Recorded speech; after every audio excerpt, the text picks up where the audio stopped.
আমার 18 বছর বয়সে আমার মা একটা অবৈধ মেয়ের জন্ম দেয়।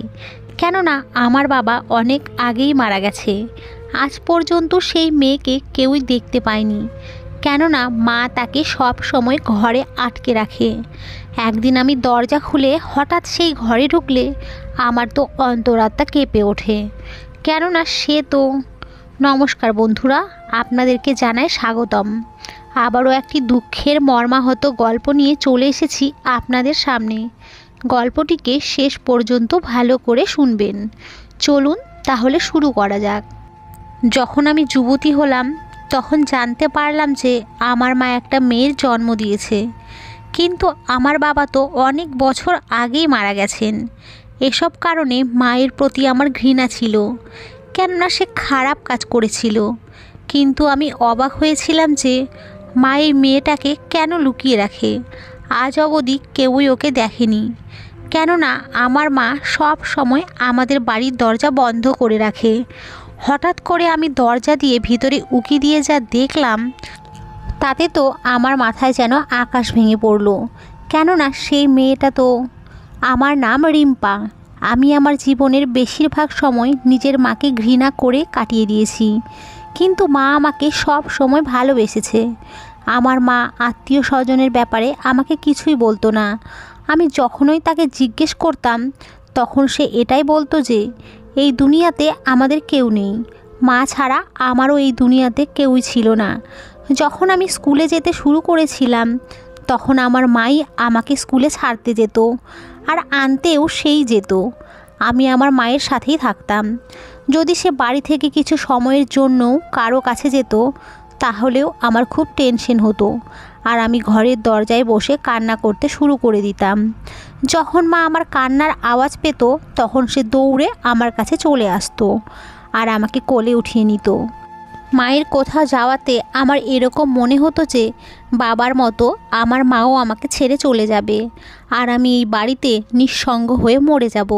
কিন্তু যখন আমি কিছুটা বড় হলাম তখন আমার মা একটা মেয়ের জন্ম দিল, আর তাকে ঘরের মধ্যে লুকিয়ে রাখতো। যখন আমি এই জিনিসটা জানতে পারলাম তখন আমার মায়ের উপরে ঘৃণা হতে শুরু করে। আমার মনে হয়েছিল যে আমার মা ভালো মহিলা নন, কেননা আমার ছোটোবেলাতেই বাবার মৃত্যু হয়। মাকে আমি ঘৃণা করতাম, কিন্তু মা সব সময় আমাকে বোঝাতে থাকতো আর আমার সঙ্গে কথা বলার চেষ্টা করত, কিন্তু আমার ঘৃণা কম হতো না।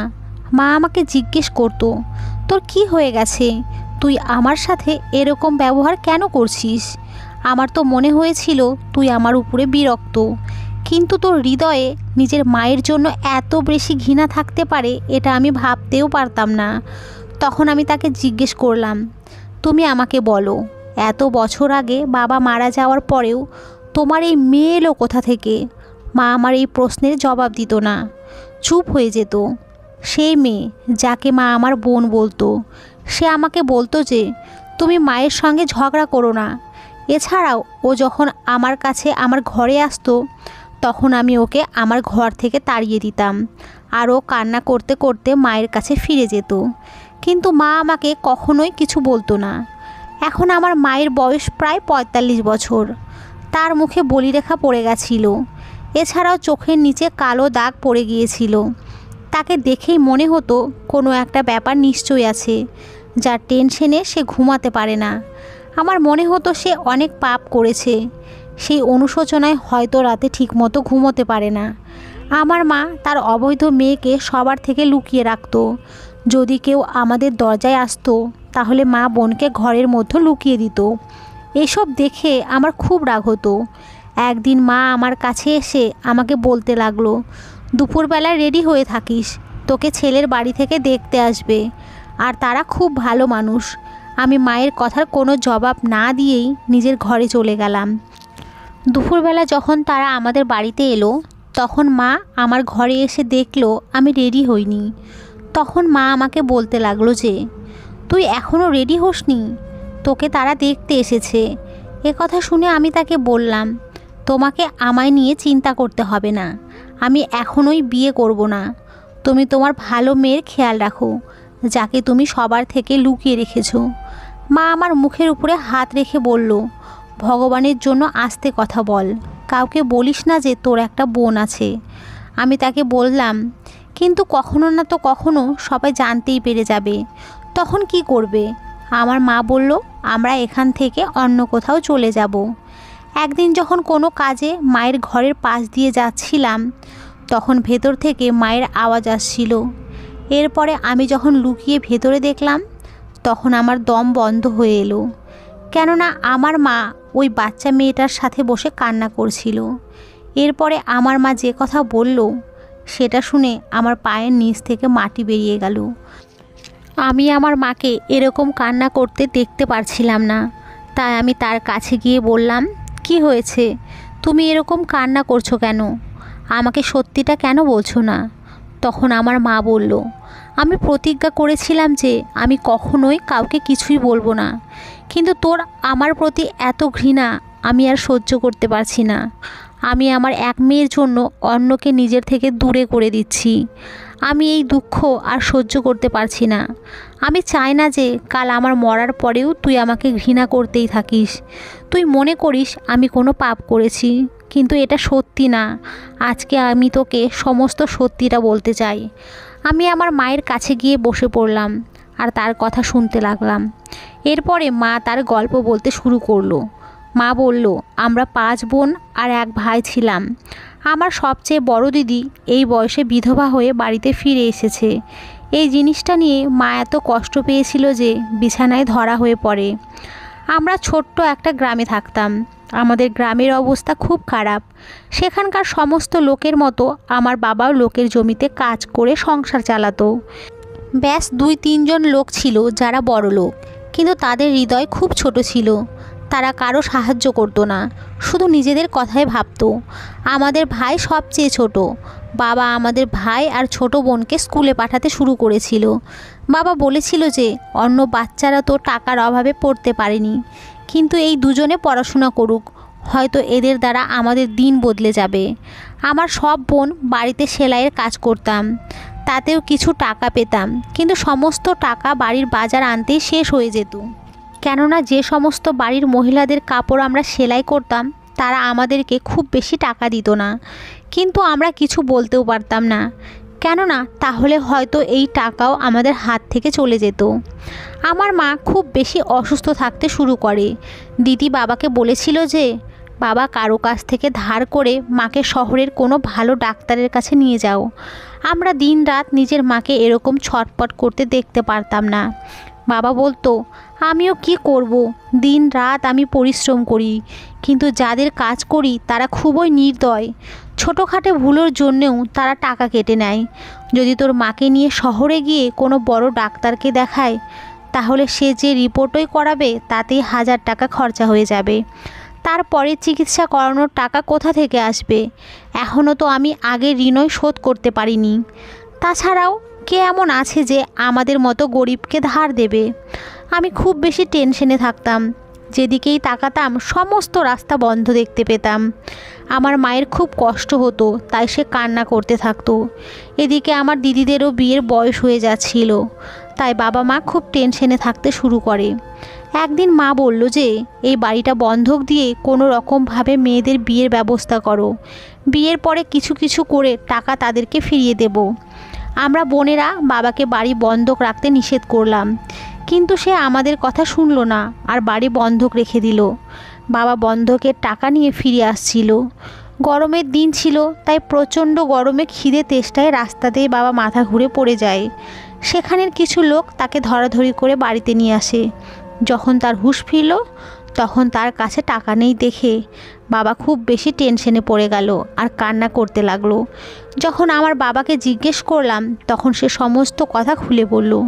তার কথা শুনে আমরাও কাঁদতে লাগলাম, কেননা আমাদের কাছে এই বাড়িটাই শেষ সম্বল, আর সেটাও বাবা বন্ধক দিয়ে দিয়েছে। আমার এরকম মনে হচ্ছিল যেন আমার দম বন্ধ হয়ে যাবে। মায়ের শরীর দিন দিন খারাপ হচ্ছিল, তাই আমরা তাকে সরকারি হাসপাতালে নিয়ে গেলাম, কিন্তু সেখানে তো কেউ কথা শোনার জন্য রাজিই ছিল না। হাসপাতালের লোকেরা তাদের কথাই শুনতো যারা তাদের টাকা দিত। এদিকে আমার ছোট ভাই আর বোন খিদে কান্না করছিল, কেননা আমরা সকাল থেকে কিছুই খাইনি। বাবাও কান্না করতে করতে বাইরে বেরিয়ে গেল। কিছু সময় পরে যখন আমি বাইরে দেখতে গেলাম, তখন দেখলাম বাবা লোকেদের সামনে হাত পেতে ভিক্ষা করছে। আমি তাকে ভিক্ষা করতে দেখে সেখানেই বসে পড়লাম আর কান্না করতে লাগলাম। আমার ছোট বোন গীতা আমাকে বলল, দিদি টেনশন করিস না, আমি আমার বন্ধুর সঙ্গে কথা বলেছি, তার দাদা খুব ভালো, সে প্রতিজ্ঞা করেছে যে সে আমাকে কাজ দেবে। তারা খুব বড়লোক, তাদের টাকার কোনো অভাব নেই।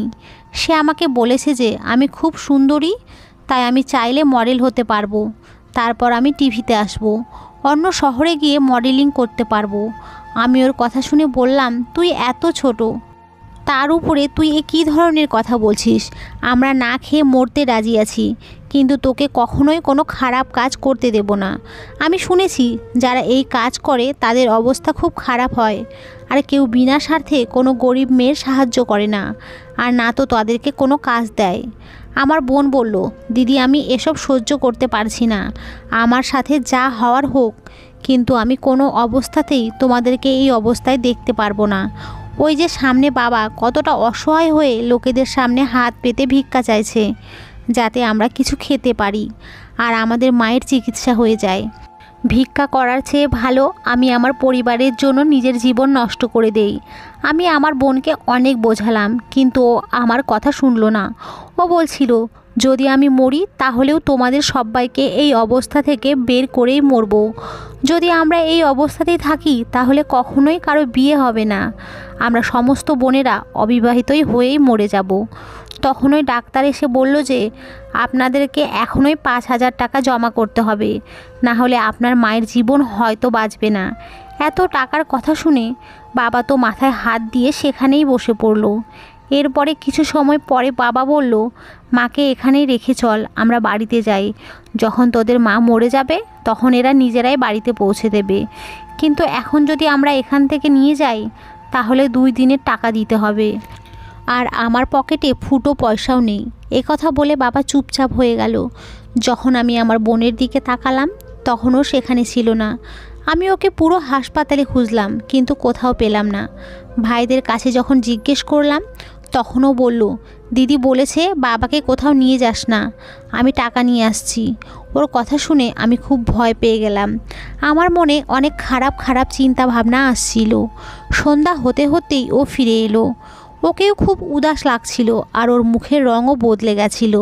ও বাবার হাতে টাকা দিয়ে বলতে লাগলো, বাবা এখন থেকে আমাদের টাকার অভাব হবে না, ডাক্তারকে বলো সে যেন মায়ের চিকিৎসা শুরু করে দেয়।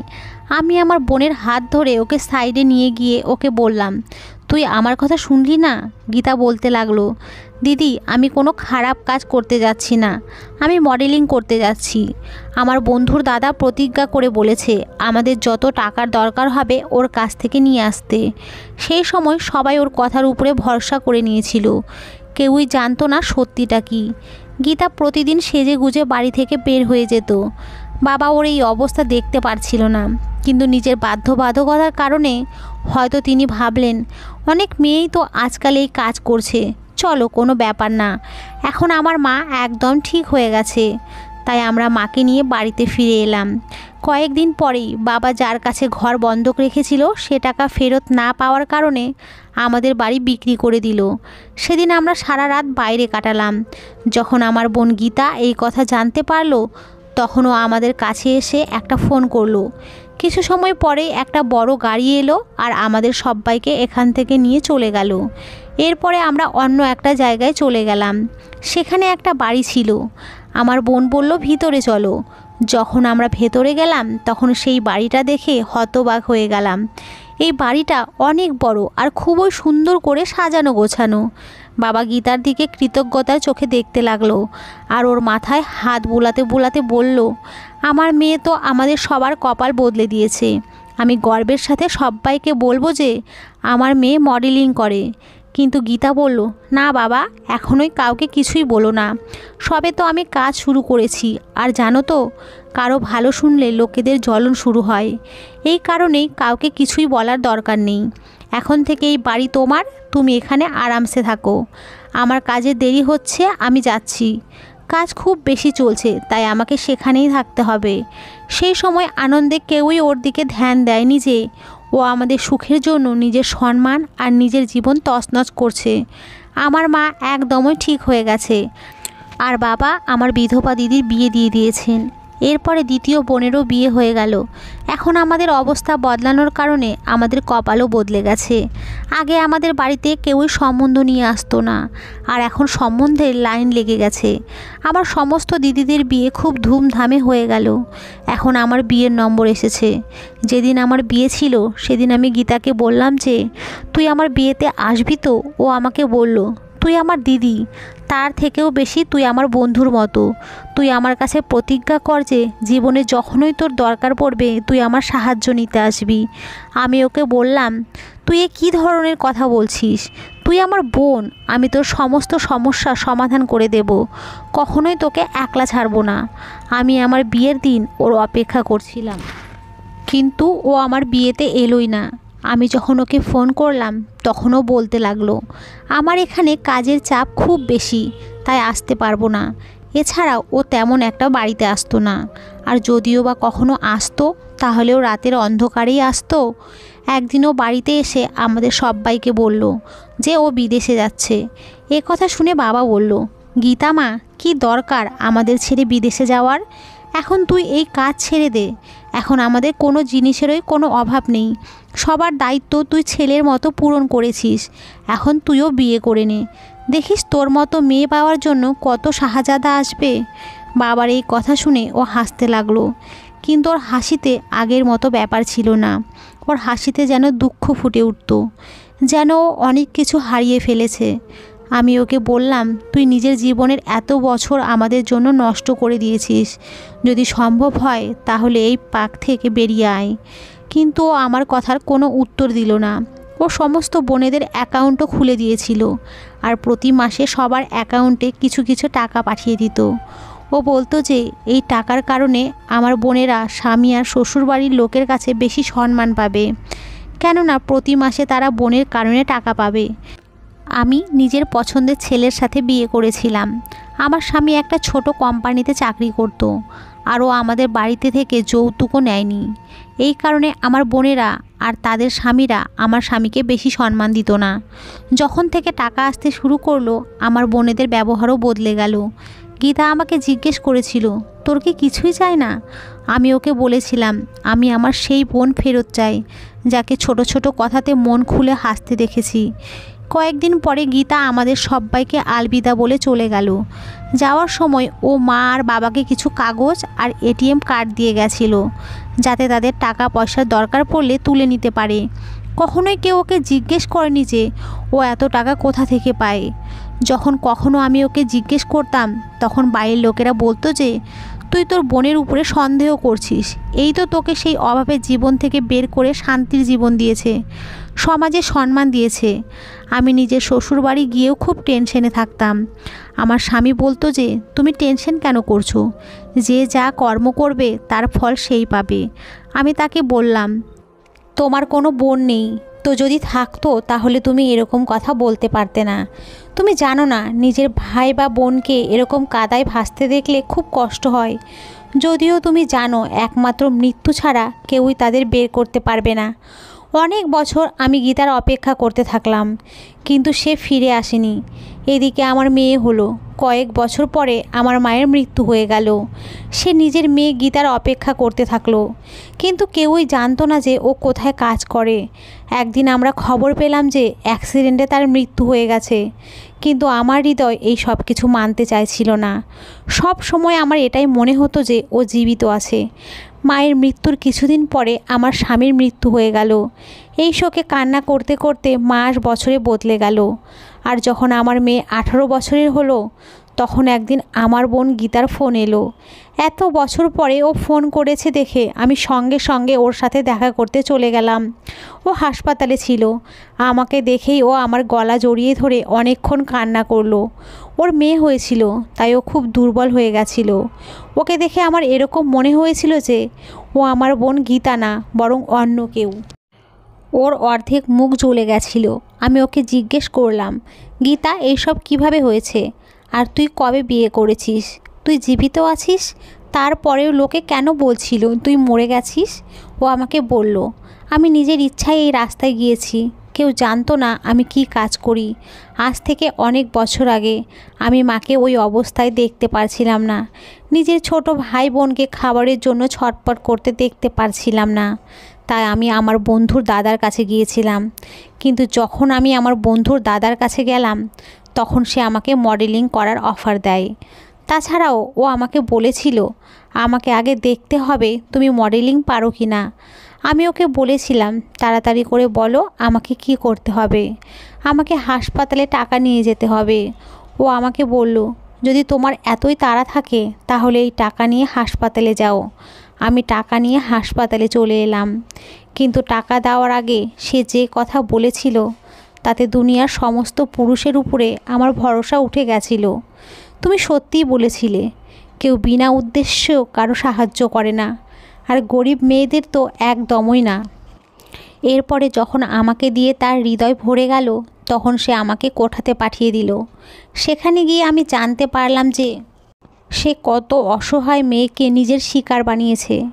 আমি সেখানে যে কষ্ট সহ্য করতাম তার বদলে লাখ টাকা পেতে থাকলাম, কিন্তু আমার কাছে সম্মানের সাথে জীবন কাটানোর মতো কিছুই থাকলো না।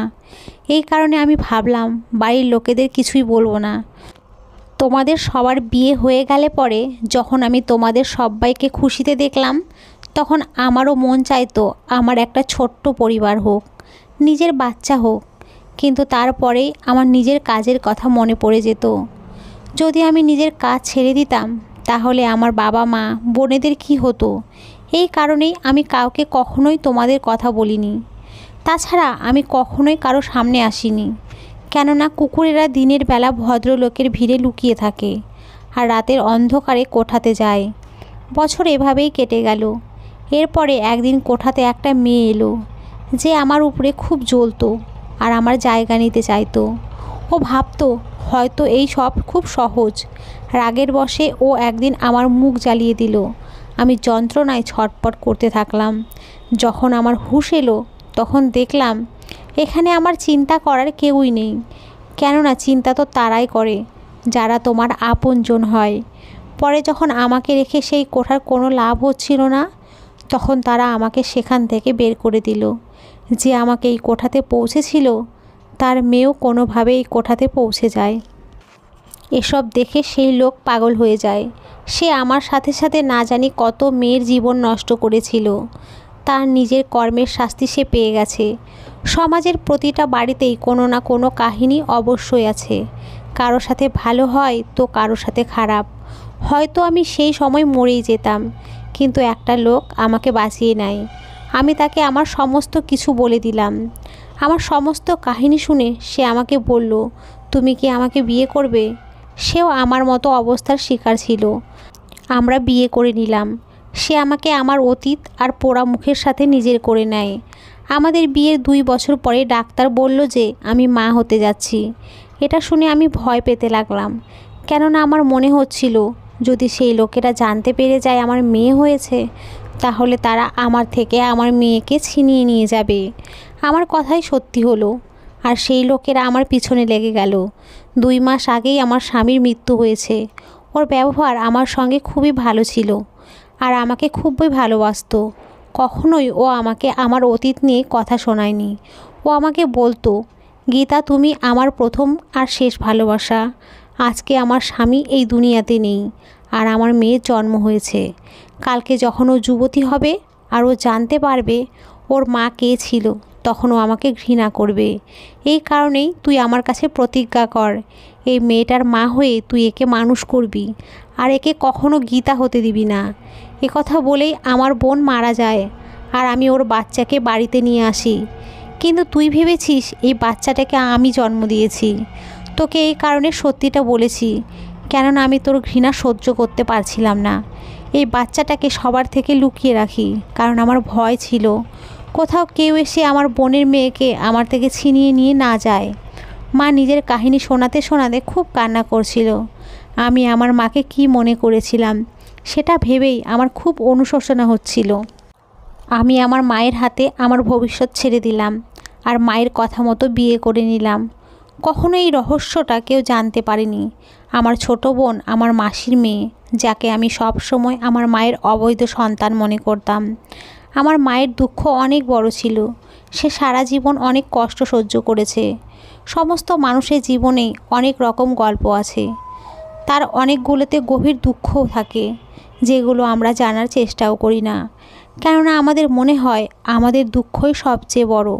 তাই অন্যের দুঃখ শুনে কি হবে? যদি কারো জন্য কিছু নাও করতে পারি, কমপক্ষে কয়েক কথায় তাকে সান্ত্বনা তো দিতেই পারি। কেননা আমাদের কয়েকটা কথার কারণেই যদি কারো চোখের জল থেমে যায় আর কেউ ভালোভাবে বাঁচার সাহস পায়, তাহলে সেটা আমাদের জন্য কত ভালো। তো বন্ধুরা, আজকের এই গল্পটি এই পর্যন্তই। আশা করি গল্পটি সবার ভালো লেগেছে। সকলে খুব ভালো থাকবেন, সুস্থ থাকবেন এবং নিজের শরীরের খেয়াল রাখবেন। ধন্যবাদ সবাইকে।